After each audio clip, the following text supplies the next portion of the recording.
The 25th Sunday in Ordinary Time, 21st September 2025. Theme: Said the Lord raises the lowly.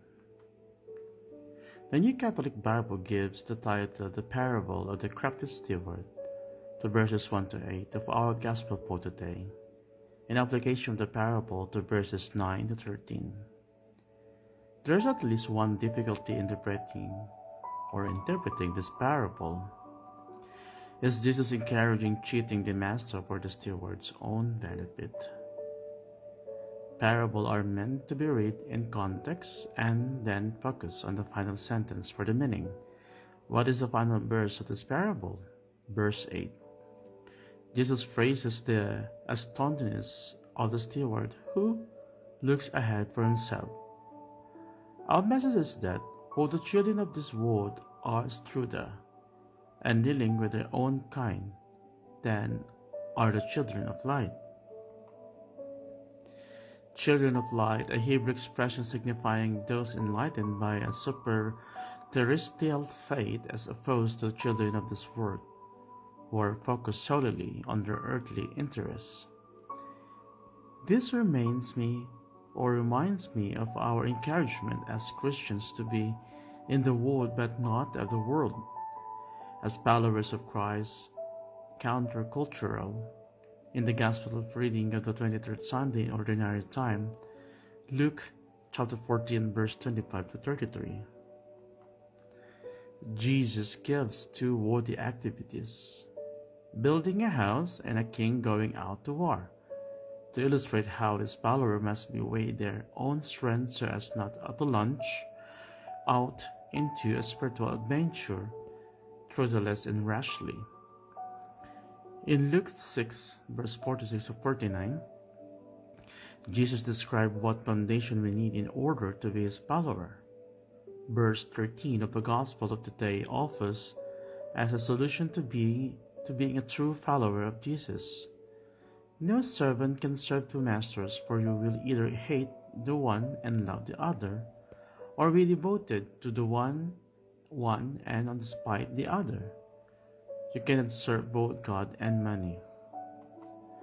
In the second reading for today, we are encouraged to pray, intercede, and give thanks to liturgical gatherings, remembering to pray for all in authority, so that all people of God may live tranquil and quiet lives with devotion and dignity. A note from the NCV states the following: Nero was in power, and Paul perhaps had a presentiment of a dark future for Christians. He therefore urged them to include human beings in their intercession. Liturgical prayer must be universal prayer, for it is carried along by a conviction. God has sent his Son to bear witness that the Father wills the salvation of the whole world. It is the mission of Paul and ultimately of the Church to make this truth well known. The following note of verse 5 of our second reading links an early creed to our Jewish roots. This text was probably part of a very early creed. Some scholars regard it as a Christian version of the Jewish Shema. Hear, O Israel, the Lord our God is Lord alone. Deuteronomy 6 verse 4. The NCV note on Psalm 113 is as follows. This psalm presents a surprising contrast in the praises of Israel. The acclamation of the glory of the Almighty One attains in some certitude, becomes ever stronger than God is near to the lowly. His tenderness reaches those who the powerful of the earth regard as nothing. For a flash discussion, how more convinced are you that our role as followers of Jesus is to pray earnestly for political, religious, and all levels of leadership, especially in the light of the abused power, where the lowly are disregarded? Second, reflect upon the theology of wealth. Says, I give so that I can get.